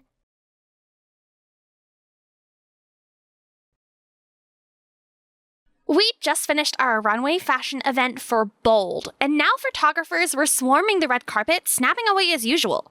Strike a pose for me, Lila. Beautiful, Lila! Over here, please! I looked over at Maggie, who'd suddenly stiffened like a mannequin, and quickly whispered into her ears, "Smile, you look gorgeous." But then... Maggie, can you move to the side, please? You're blocking Lila. Maggie looked so uncomfortable at the comment that she slowly began stumbling backward, struggling to keep up a smile. Oh no, Maggie! Hey, that was very rude. Don't you have any common sense? I held Maggie's hand and ran backstage. Ignore them, Maggie. You're beautiful. That's why you're one of Bold's top models. Easy for you to say. Look at you. Of course someone as perfect as you wouldn't understand. But I wasn't perfect, and I knew she'd never believe me unless I showed her. So, with a racing heart, I reached for a wet wipe, about to take off the mask. Literally. But before I could even blink, Mom stormed in and dragged me out of there. Hi, I'm Lila, and apparently I'm both a top model and a PR crisis in disguise. A special title courtesy of my flawless mother, who also happens to be my boss. Let me explain. My mom is the CEO and founder of Bold, a global beauty empire, and the true definition of Cruella de Vil in couture. She loved to be in control of everything and everyone, even managing my life like one of her campaigns. Always camera ready. And as the face of her brand, I had one job. Be perfect. But here's the thing. I wasn't. Not even close. See, I was born with this huge birthmark on my face, and Mom's made it her personal mission to cover it up. For as long as I could remember, I had an army of makeup artists following me around everywhere. At school, on dates, at the mall. Upon Mom's command, they had to make sure my makeup forever stayed intact. And if they weren't around, Mom had backup plans. For example, during a trip in Paris, I wanted to relax a bit before the hectic schedule started again. I thought I could go outside barefaced as long as Mom didn't find out, just for a few minutes. But the second I touched the sidewalk, someone unexpectedly leapt out of the shadows and plopped a giant flower hat on my head. Instantly, a swarm of paparazzi showed up, clicking away for photos while I stood frozen, unable to move since that hat was so large it instantly blocked off most of my sight. Just when I tried to lift the hat up, as if on cue, Mom strutted out in full couture.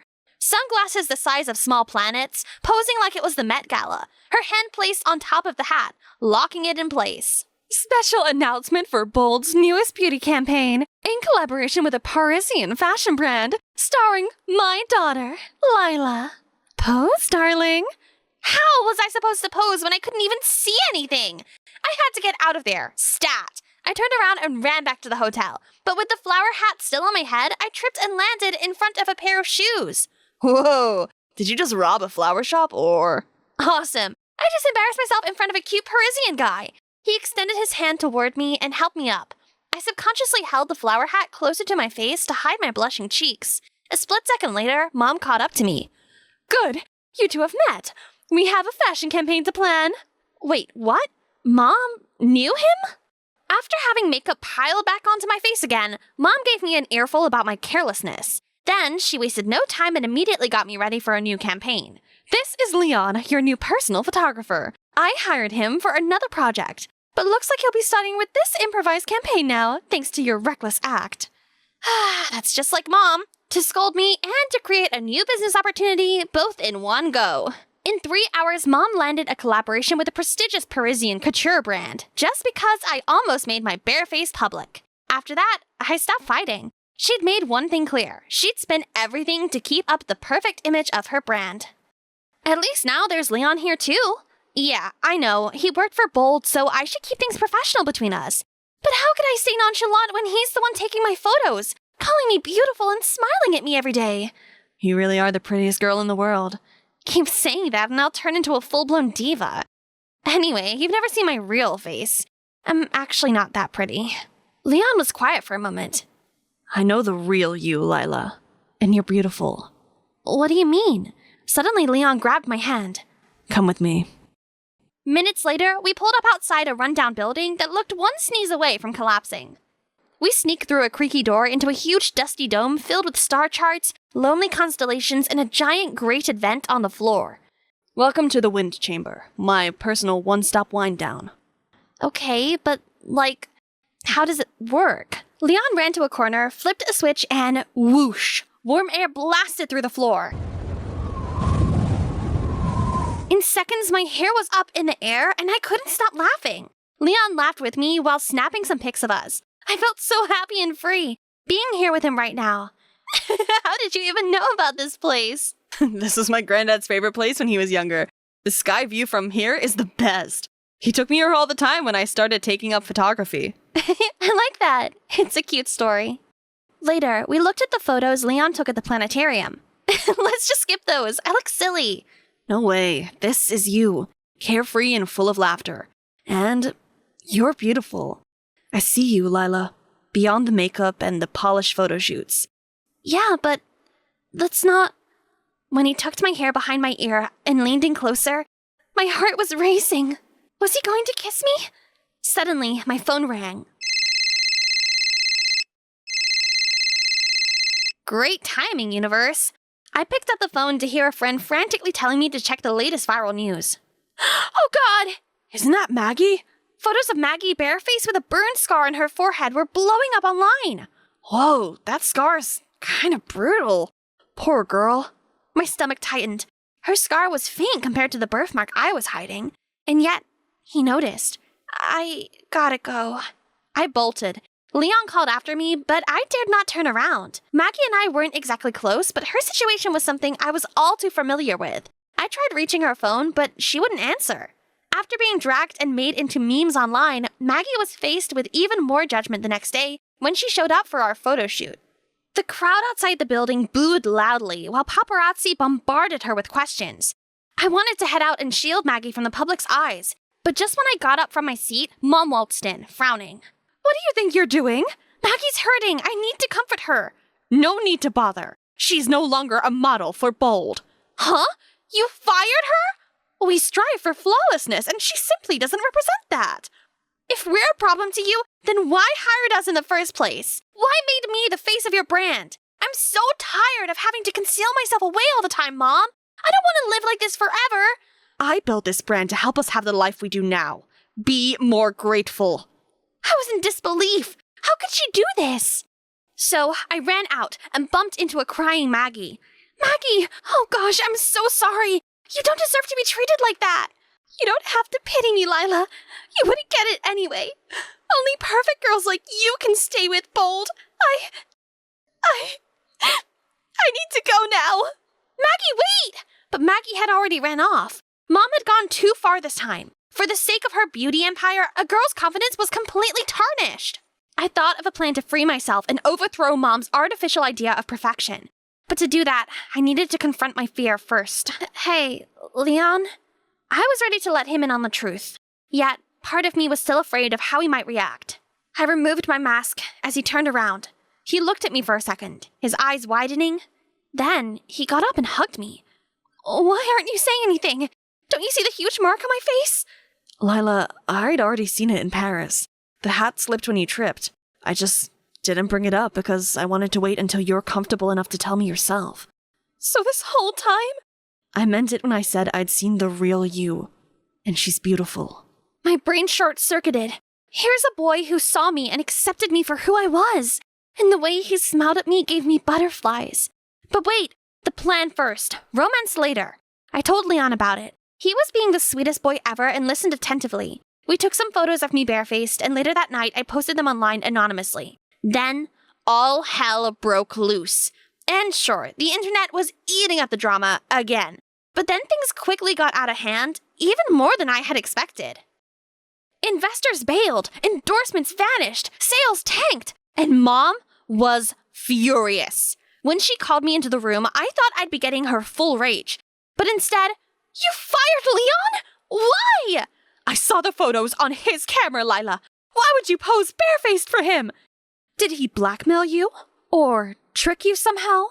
Mom, nobody tricked me. Leon didn't. Shh, it'll all be all right soon, dear. I'll make sure nobody ever wants to hire him again. And just like that, she walked off muttering into her phone. Oh no, Leon's career was about to go down the drain. All because of me. He was only trying to help me because he wanted me to be happy with my true self. But how could I celebrate my so-called freedom if someone else had to pay the price? I had to do something. It had been a few days since the incident and the buzz hadn't died down yet. Mom was focusing all her attention on solving the brand crisis, while Leon, I hadn't been able to contact him since. But it'd all end today. That's why I called for a press conference. As I went up to speak, I saw Leon among the sea of reporters. He gave me a weak smile, but I could tell he hadn't been all right. I had to fix this, quickly. Hi, I'll keep this short. That's my real face in the photos.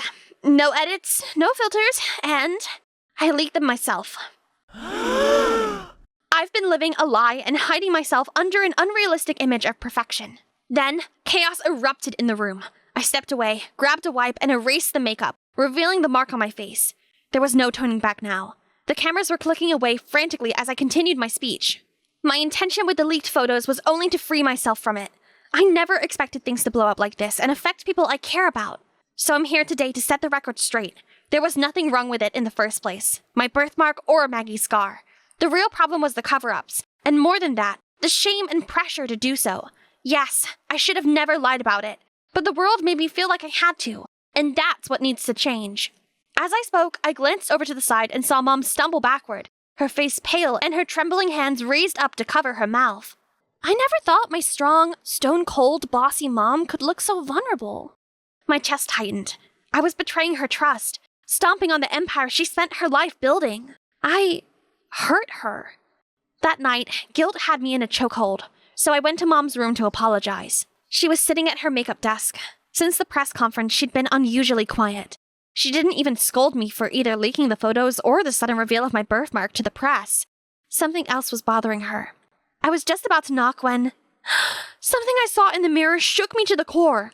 Mom had a secret of her own too. A huge one at that.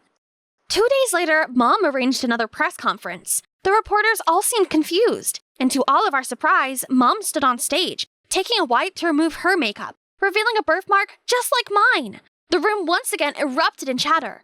My daughter's courage reminded me of a truth I buried long ago. I have the same birthmark. I spent my life hiding it, ashamed, afraid, convinced I couldn't be beautiful unless I erased it. When Lila was born with the same mark, I let fear win again. I tried to protect her by doing what had hurt me. But her bravery showed me what real beauty is. The strength to be proud of who you are. She paused, breaking down and sobbing into her hands. The room fell quiet while I walked over and held her hands. I'm so sorry, Lila. And I'm so proud of you for being braver than I've ever been. I hugged her tight, feeling tears welling up in my own eyes too. The next couple of days were crazy. The press conference went viral and public opinions began shifting. Some people still called us names, but the majority praised us for owning up to our mistakes. Mom and I rebranded Bold. She even asked Maggie and Leon for forgiveness and offered them their jobs back. We got new investors, and the brand is now better than ever. Instead of the stiff, dull-faced ideal of perfection, we now strive to endorse authenticity and natural beauty. Because we might not be perfect, but we're bold, and we're proud of who we truly are. I was taking Mom to the hospital when noticed the nurse was trying to hurt her. Excuse me, miss, you're making a mistake. That syringe should go into the brachial artery. You're in the wrong location, and that's dangerous. Are you trying to tell me that I don't know how to do my job? I have been doing this job longer than you have been alive. No, you're going to hurt my mother. Bummy, be quiet. Stop disrespecting and let the nurse do her job. No, don't touch her. What is going on here? Your nurse got the location of the brachial artery wrong, and I was trying to correct her, but she wouldn't listen. I'm sorry, she reads a lot of books and she is convinced she knows as much as a doctor. But she is correct, the nurse is wrong. Ma'am, your daughter just saved your life. Hello, my name is Bummy from Nigeria, and I am just 15, but I'm already the world's youngest doctor. And today, I will tell you about my crazy adventure. Before that, please like and subscribe. It all started when I was little. My mom used to take me to the library where she worked and leave me to wander around. That's when I found my interest in medicine. By the time I was 6, I knew everything about the human body.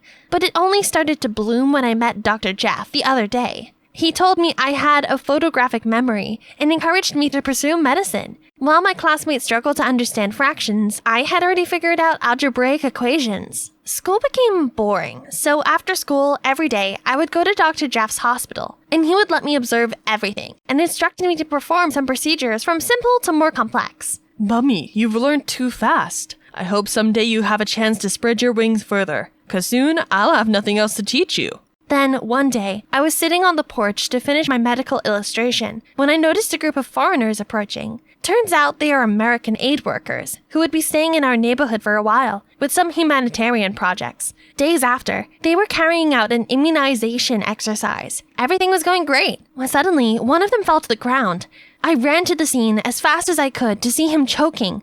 Blood was nearly drained from his face. Without thinking further, I ran back into my house and grabbed my aid kit, but was blocked by some woman. Kid, go play somewhere else. Don't take up oxygen here. Someone's choking. Do you want me to help your friend or not? Upon that, I immediately dunked the Swiss knife in alcohol to sterilize them, made an incision, and then placed the straw as a temporary breathing tube. The man who was almost turning blue took his first breath. Let's get him to the hospital. It's not far from here. I called Dr. Jeff to inform his situation, and a few days later, the man finally woke up. That night, someone knocked on my door, and I was surprised to see the woman that day. Hello, I'm Carol. Sorry to disturb you, but I came to talk about your daughter. I have traveled far and wide, but in my life, I have never met a genius like her. I think that an American education will do so much for her. America?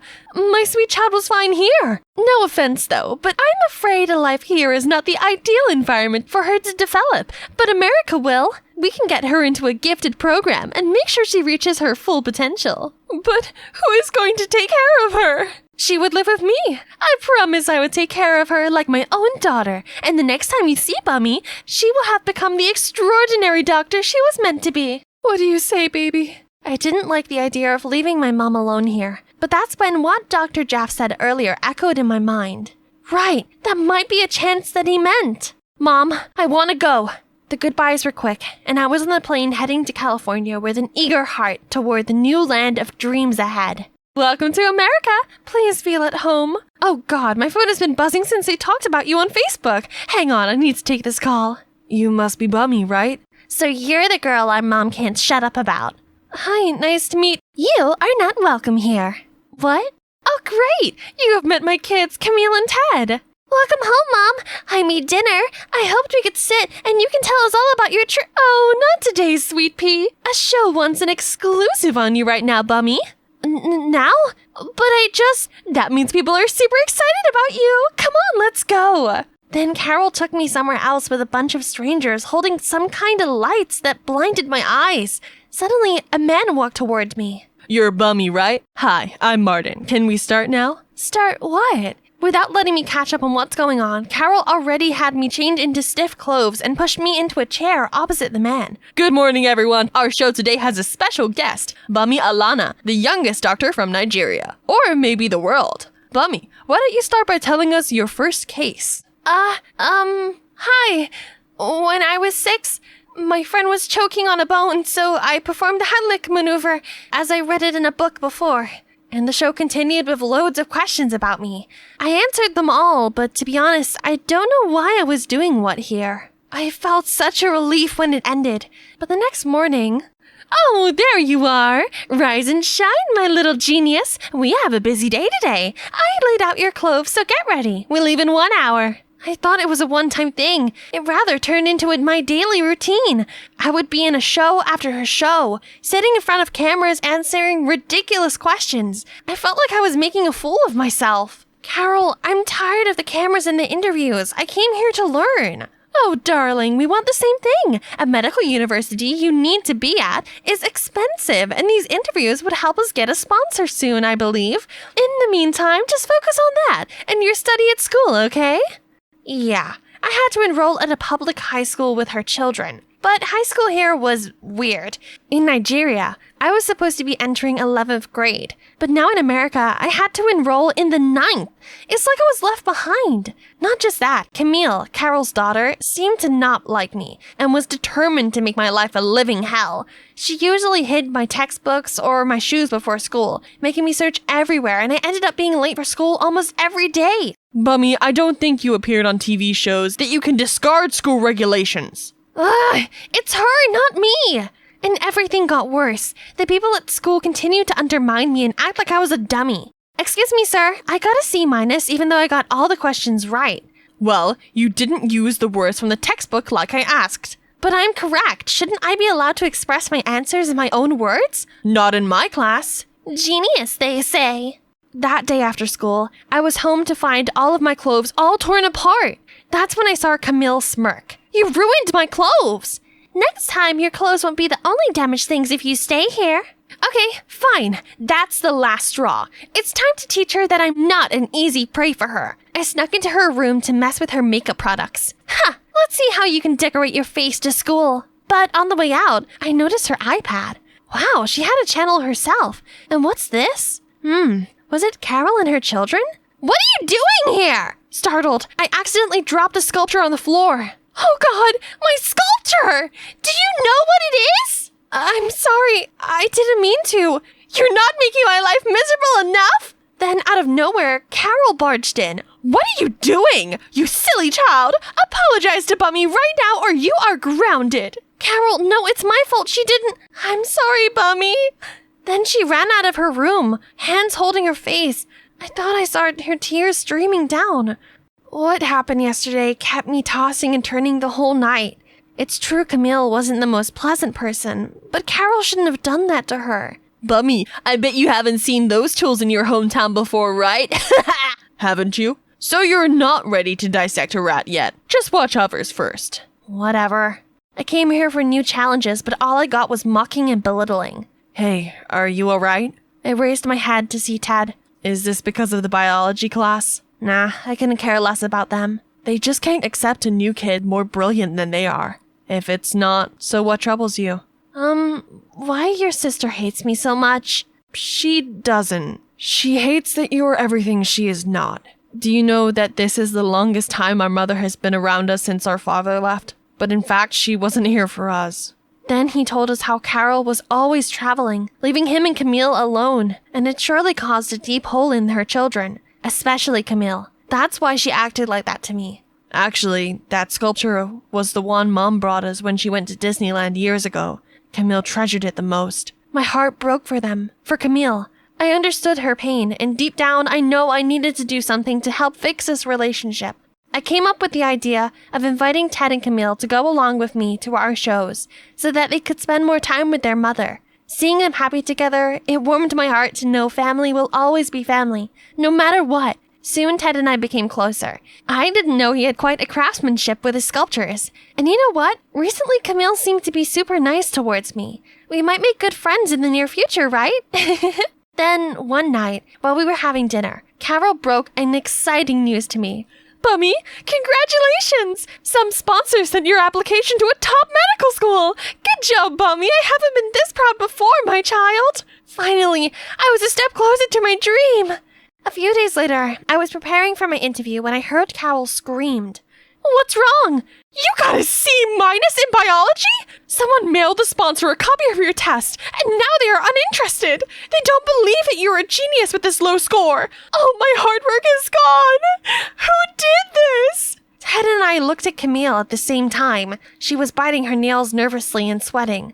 So Camille did it to me? After everything happened? Camille, why? Cause Mom always loved her than us. What? It's okay. It's good that it happened. I was going to reject it anyway. What? I am very thankful for your kindness all this time, but I couldn't live on your help any longer. But Carol, there's a bigger problem here. You have been so buried in what could happen in the future to other kids, while you have ignored the present. You've ignored your kids.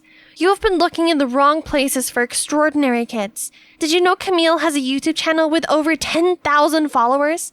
Did you know that Ted is incredible with woodwork? He has a sculpture of you that he carries around, hoping for a day he can give it to you. They need you, really need you, more than me or any kids need you. So where would you go? I just got admitted into a special program at the Johns Hopkins University. I was going to tell you tonight. Actually, I was preparing for the interview with them. Oh my, you're stronger than I thought. Can I see it? The sculpture of me, I mean. It's so beautiful. I'm so sorry, guys. I wanted to be someone significant. I wanted to be a big deal, but there is no bigger deal than being your mom. I'm sorry. I'm going to make it up to you. Bummy, I'm so sorry. I was angry and didn't think enough. I am so sorry. And thank you for everything you did to us. I know it's hard for you to forgive me, but I forgive you. The car was eerily silent as the taxi drove me to the interview. I read my acceptance letter over and over during the trip. I earned it by my hard work, and I was determined to reach my dreams by my own effort. Finally, I could come to the place where people saw my true potential and attempted to help me reach my fullest. And here I was, ready to hold my dream medical degree. Our school has never witnessed a prodigious student like Bummy Alana. Only in 1 year, she has not only finished her course, but also contributed greatly to endoscopy surgery of the U.S. with her new discovery. Thank you, Mr. Adams. First, I couldn't find enough words to tell how glad I am for all the opportunities America has given me. The dean offered me a position here at the university. I am grateful, but I had to reject it.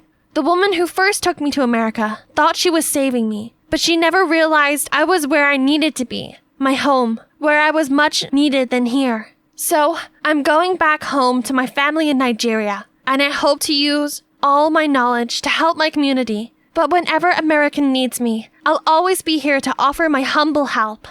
Here they are. Carol, Ted, and Camille were also here to celebrate with me. They were all sad to know I was not staying here, But life is always open for a reunion, right?